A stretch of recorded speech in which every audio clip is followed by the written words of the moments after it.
Registered sex offenders, for many reasons, they live in secluded areas of their communities. According to a national study, laws that restrict where they can live have driven them to mobile home or trailer parks. KTX's reporter Jocelyn Tovar checked into whether that was the case here in Abilene. Jocelyn?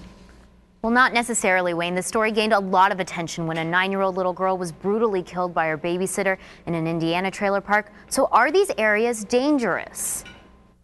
This blue circle is very important in Abilene's Department of Adult Probation.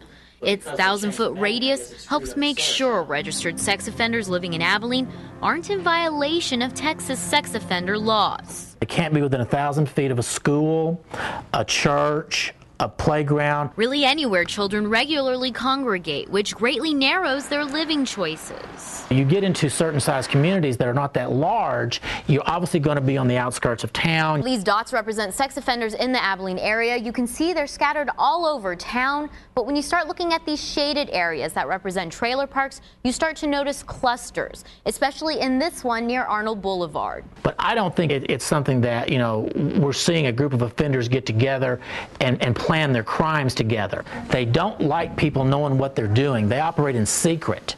They really don't like to share information. Mark Walters, the staff therapist for adult probation, works closely with these offenders, and he says the same. They don't cluster in groups to draw attention to themselves.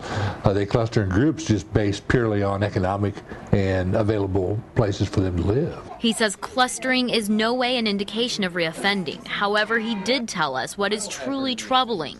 A large majority of sex offenders have never been caught. The dots that you see on the map are only those people that were, for lack of a better term, unfortunate enough to get caught. And out of the 336 dots in the Abilene area, only about 200 are under regular supervision. They're just on the registry. They've either done their parole or they've completed their probation. If that gives you goosebumps, Walters suggests look at the map and simply avoid those highlighted areas. He says even he's done it. Lives 4 houses down from me. Doesn't bother me. I'm sure you're glad you know. But I know he's there, yeah.